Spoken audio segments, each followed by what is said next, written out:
Am I the asshole for pushing past a pregnant woman to go to the bathroom first? So at my job, the nearest bathroom to my office is a single stall bathroom because my office is at the very end of a hallway.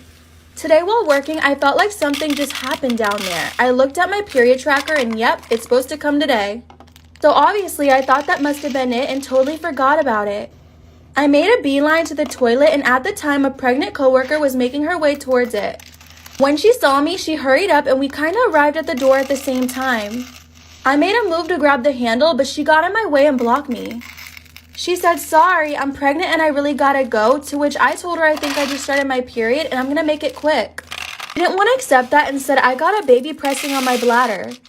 I replied that I might be bleeding in my pants right now and she told me I should have watched out for myself better and moved out of my way to open the door herself. This is where I did a dick move and used this opportunity to quickly slip into the bathroom myself and lock the door. I actually did get my period, so I took care of everything and was in and out in like 3 minutes. I swear I could see smoke coming out of her ears and she told me I was an inconsiderate prick. She said she could have peed on herself and I don't know the panic of someone tap dancing on my bladder and the bathroom is blocked. She also threatened to go to HR. I do feel bad, but I just didn't know how long she would take. Story time about how my husband's mistress tried to mace me and kidnap me. Disclaimer, this is not my story time. Husband and I have been married for 4 months. So yeah, not very long. We dated for 2 years and everything was pretty much okay. At the beginning of the relationship, I had my doubts about him. I earn a lot more money than he does and he's always resented me for that. He makes comments and jokes about how I'm the one that brings the bacon home. Finally, I told him that he needed to stop doing that, especially in front of our friends and family. But other than that, we've had a really great relationship. I never thought that he was capable of ever cheating on me. We finally got married back in 2017. The wedding was so special and our families were there. Our honeymoon was amazing and when we got back home, we both decided that we wanted to buy a house together. Or mostly like I decided to buy a house and he would give me some money. Obviously this didn't bother me because I knew it was our forever home, so I didn't mind paying for it and having him help me with the rest. After we settled into our new home, my husband decided that he wanted to get a better paying job. Obviously this made me really happy because it would give him more confidence if he was earning more money. He decided to switch to financing and he started working on Wall Street. 2 months after getting married, he started earning way more money than I did. This made him so happy. But he quickly started to change. He only bought expensive designer stuff. One thing I did notice was that he never invited me to go to his office. So like the good wife I am, I decided to surprise him at his office with lunch. And when I got there, I was greeted by his assistant. I didn't get worried because I didn't find her very attractive. She looked very plain Jane and homely. But when I finally saw my husband, I asked him why he didn't tell me that he finally got his assistant. He told me that he just forgot and he didn't think it was important. So I let it go. But I noticed that his assistant was trying to be overly nice to me. And she was also asking me a lot of questions about my husband. But like I said, I didn't feel insecure at all just because I didn't think she was very attractive. At the end of the year, my husband and I are invited to the Christmas party. Of course, his assistant is there, and she proceeds to get drunk and start telling me things like how I was so lucky to be married to my husband and how I should be more grateful to him. Obviously, I took offense. I went straight to my husband and told him what his assistant said to me. That's when my husband laughed it off and said that I was reading into it. 2 seconds later, he's in his office with her yelling at her. That's when I catch my husband yelling at his assistant. All I could make out was that he was telling her to keep her mouth shut when she was around me. Obviously, these were all red flags. I decided not to say anything for the rest of the night, but his assistant kept drinking the entire night. That's when my husband pulled her aside and told her to go home. She started crying and she tried to hold his hand, and that's when I knew it. They were having an affair. Mind you, I didn't suspect anything. I just thought she wasn't very pretty. She was very plain Jane. I didn't think that my husband would ever find her attractive. After she left the party, I decided to pull my husband aside and ask him what was going on.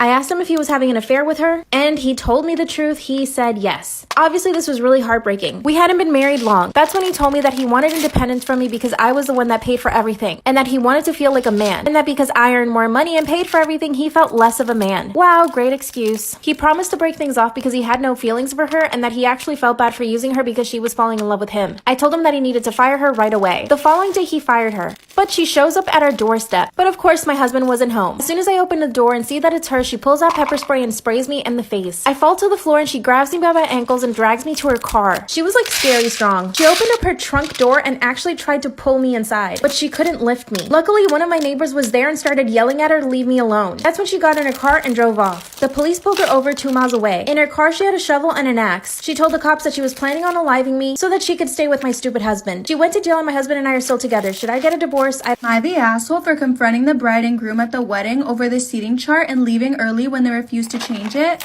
My father-in-law got married a few weeks ago, and at the wedding, they were put at the same table as my husband's mom, who we haven't spoken to in 3 years. There was never a formal big no contact, just stop answering messages and stop reaching out. My husband checked her social media once to make sure she was alive. She was, so we felt like fine if she wants to ignore us and the relationship can just be over. We haven't heard from her since she hasn't met the baby, and it was sad for my husband for a while, but he's over it.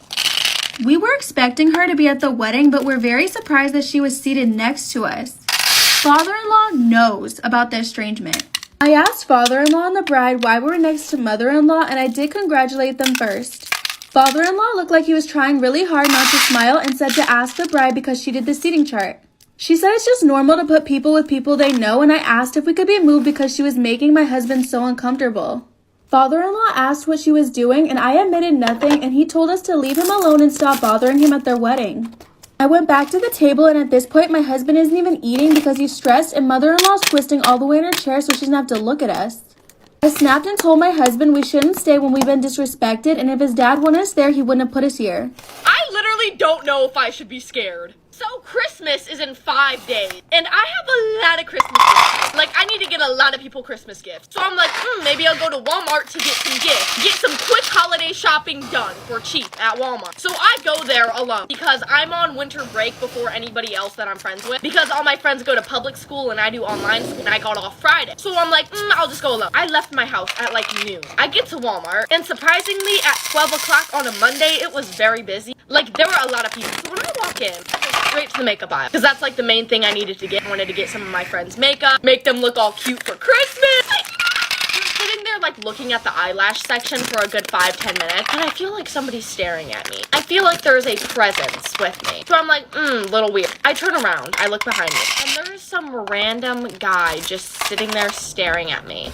And I'm like, little weird. Maybe he recognizes me. Maybe he thinks I'm cute. I don't know, but I was not getting a good vibe. Not at all. So I just pick out a random pair of eyelashes for my friend because I did not want to be there any longer. So then I go over to the clothing aisle of Walmart to get like sweatpants and stuff like that. This man follows me to the clothing aisle. Follows me. So at this point, I start to get very paranoid. Like, weird. So I call my boyfriend and I like stay on the phone with him so that this dude would like get a hint. Like, but no, he did not get a hint. Instead, he stood right next to me, like mere inches away, looking at sweatpants with me. So I've never, like, I felt very weird. Like, so I just walked away and I was like, okay, I'm just gonna get the makeup in. So I go to self-check and the dude's not at self-check, like he was gone. So I'm like, okay, maybe I'm like overthinking. Maybe I get my items and I walk out the door and the guy's standing by the shopping carts, like by the entrance of the store. He's just standing by them. And I'm like, okay, he's gonna say something to me, like whatever. And sure enough, he's like, hey, can I talk to you? And I'm like, yeah, what's up? And he's like, I'm pretty sure you go to school with one of my friends. And I'm like, very nicely, I'm like, oh, I don't think so. Like, I do online school. Wrong person. And then he says the dude's name that he thinks I go to school with. And I'm like, yeah, I'm sorry. I don't know who you're talking about. And then he just doesn't say anything else. I'm like, okay, cool. So I'm like, all right, bye. Nice talking to you. And I walk away. I walk to my car. By the way, this dude looked like he was not in high school. Like, he is 25, 26, early 30s. Like, he's not in high school. So I get in my car and I wait for it to warm up because I live in Indiana. So here you have to wait for your car to warm up before you drive. Otherwise your engine will blow up. And as I'm sitting there, this dude starts like walking up to my car. I was not gonna do that. I put my car in reverse and I sped out of there, going down the wrong side of the lane, like the wrong side of traffic. I sped out and I went to Culver. I don't know what, maybe I'm overreacting. That was just weird. Maybe I'm overreacting, but it's entertaining. It's interesting. So I thought I'd share it with you. If I'm overreacting, let me know. I'm just scared. A lot of people are scaring me lately, and I don't want to leave my house anymore, please. Am I the asshole for declining to walk my daughter down the aisle at her wedding? So about 8 years ago, I got a message on Facebook from a teenager asking if I knew her mother back in college, because she might be my kid. Now, after I got over the shock, I messaged her back and we talked a little bit. I paid for a DNA test, and it turns out I have a daughter. We'll call her Jenny. We talked for a bit, and I got to know her stepdad Jim and her mum Tina. One night stand, I didn't even know her last name 25 years ago. And her younger half-siblings. And they're all pretty cool. In particular, I cannot praise Jim enough. He's one of the nicest guys I've ever met. Basically a human teddy bear, this guy. Now overall, I'd say Jenny and I have a decent enough relationship. I never married and I don't have any other children, so I've been taking her on vacations with me. And she spent a few holidays at my house, but overall, our relationship is much more like that of two adults, rather than a parent and child. She doesn't call me dad, she calls Jim dad and me Matt. I contributed to her college fund, but not as much as Jim and Tina did. And that wasn't as big a deal for me because I make a lot more money than they do, and I have no other kids. Last week, She called me to tell me that her long-term boyfriend proposed and asked me to walk her down the aisle. I told her that I was honored, but that I didn't think it was fair for me to take that moment from Jim, who raised her since she was a toddler, just because we shared DNA. She said that she actually wants both of us to walk her down the aisle, one on either side. I told her I didn't think that it was fair to ask for him to share that moment either, and that even if Jim said that he was okay with it, and I'm sure he would because Jim wouldn't deny Jenny anything, no matter how much it hurt his feelings, it probably broke his heart for her to ask that. And she said okay, and hung up, but she hasn't been as happy to talk to me since.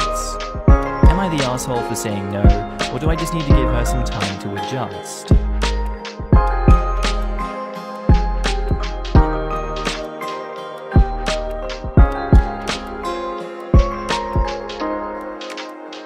Hi guys, thank you for watching. I love you guys so much. Please like and subscribe to see more great videos. See you again.